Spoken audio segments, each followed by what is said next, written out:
Welcome back. Before we went on the break, we were talking about the education system in the last 200 years or so. We have come up to the 18th century. And Maya, you were mentioning to me that some of the major institutions were developed around that time in this part of the world where we live, in North America.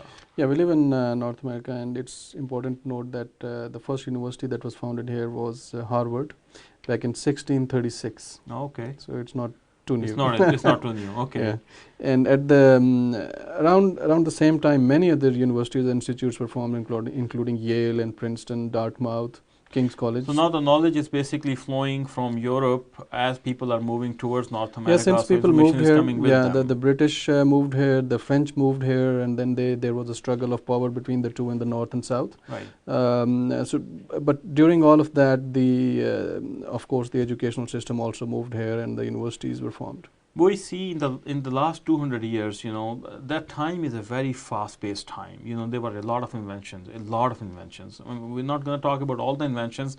We will be talking about some of the inventions that were directly related in enhancing the education system, and it will be interesting for our viewers to know how those inventions have transformed over the time and how we see it today. For example, I mean, a very basic thing, blackboard. Yep. We started using it when in 1801 or so? Blackboard was invented by a person named James Pillen in 1801. Okay. So before that, I don't know what they did, but but there was no blackboard. Okay. There might have been other boards. Yes, absolutely. Yeah, but it's not. This uses a special chalk on a very contrasted color. Exactly. And it erases easily. Yeah. So that was a major change in delivering information in a classroom setting, and it was invented in 1801. And now we call it what? There have been evolution in that whole area. Okay. After the blackboard came the whiteboard. Okay. So on a some white people surface, say we started writing in different colors. in different colors, not only in black, in different colors, and that transformed into the smartboard. The smartboard initially was created by a company called Smart. That's why it's called smartboard, but it's also very smart. Okay, that's interesting to know. So it can be connected to a computer. You can see the projection or the screen of the computer on the board, as well as you can write on it. And whatever you write on it, you could either use markers or pens, and you can also use some stylus kind of special pens whose information can actually be stored back onto the computer, and you can print it out as well. It's very interesting. My son goes to school, and they have a kind of compulsory requirement of having these smart boards in their school now.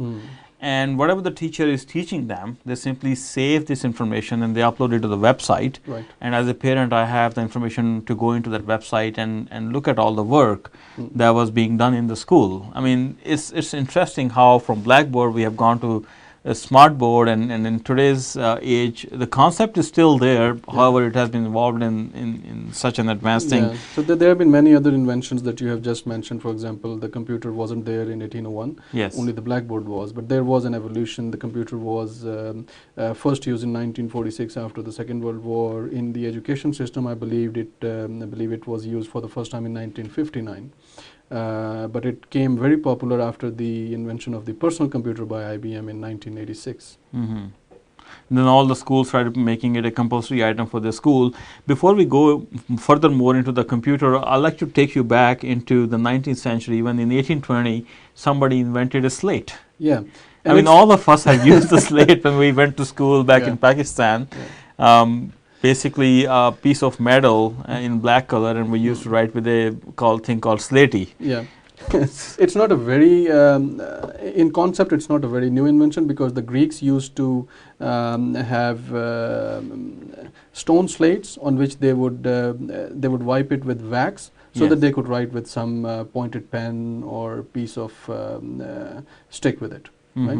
So they used to have some kind of same material at that time as well, but slate is kind of a small version of the blackboard because it uses the same chalk, and it's very easily erasable. Interesting. It has transformed into the tablet computer. Into the tablet computers, iPads. I think everybody knows about iPads, and the concept is still the same. Even on my iPad, I can write as I would normally write on the slate. Yeah, and the evolution from the early tablet computers into iPad, and now I believe just a few days ago I was listening that a very high performance tablet computer has been just released.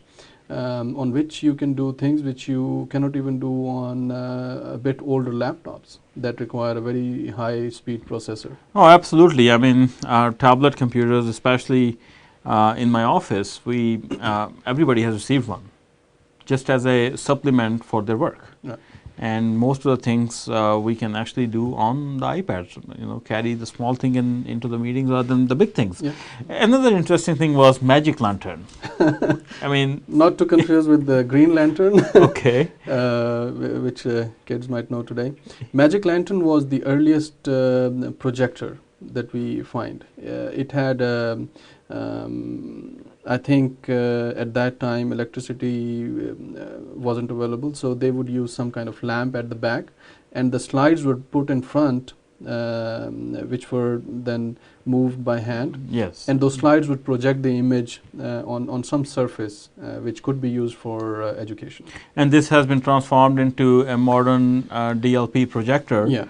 Which we kind of talked about in terms of smartboard as well, because smartboards use the same kind of projectors in the background. Yeah, going through the overhead projector and now the DLP. So with all these inventions, and of course we talked a little bit about the computers, with all of these inventions, the delivery of the education system, education also kind of changed. Yeah. So you were telling me about the radio in 1917, the first radio program for delivering the education was created. So, and then the TV was used. Tell us about that. TV was used as well. Radio was initially used in 1917. The first program used specifically for the purpose of education, and later on education TV was used in 1950, I believe. 1957, yeah. 1957. And at that time, actually, they used to say that about 50 channels, 50 TV channels, on air were delivering educational programs in USA in 1950s, late 1950s. But today, educational TV has become so important. I think almost every major company has it. Yeah, if you see one of the inventions which were initially made for games, Xbox Connect has a lot of education modules or educational software that many schools have started using in their classrooms. Okay. At the same time, Citrix is a company, for example, they have their own TV. You can go to the website and see different channels. And a lot of trainings and educational material is available on those. At the same time, not too long ago, you might have heard of Khan Academy. A person named Salman Khan started, not the actor.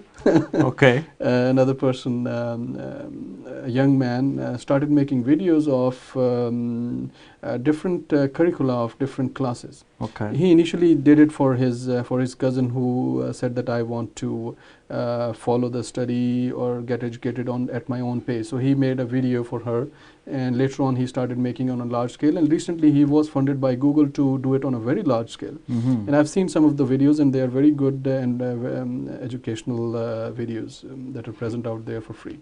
So with the advent of all of these technologies and all of these possibilities available to us, the delivery of the education has changed fundamentally. And, we no longer actually need to go into the classroom and sit there and learn. So this is called the virtual education. The virtual education or long distance education. There are some universities who are completely virtual in nature. They provide all of their courses online, and a person can sign up, get all the material, also get access to the videos, and then do the whole course and appear in the final exams whenever he or she is ready. Now, with all of these things, I mean, there is no chance that he would not be cheating at home, doing the exams and stuff like that? I think even in many schools, in my university as well, there used to be some open book exams. Yes, and they used to be more difficult, I remember. And they were very difficult. If you did not know the answer and you started to open the book, you will fail. You definitely will fail. For sure. I mean, it's interesting that we looked at the old ages and how the education system actually moved from parts of the world to parts of the world. But now with the advent of all these technologies and all these virtual realities available to us, we are no longer stuck with the universities or the education centers in one part of the world. I mean, sitting in any country, I'm able to learn from any other country as well. Yeah, not everything is available online or in virtual world. But recently there has been a great, I would say it's a very good step. There's an open courseware consortium where courses, online courses with all of their material and videos is available from various universities on one website. I have to take a short break here. When we come back, we'll talk more on this, and we will also talk about the education system in Canada and what is important, what is delivered, what is something that the students have to have, and what is optional. So stay with us, and we'll be back after a short break.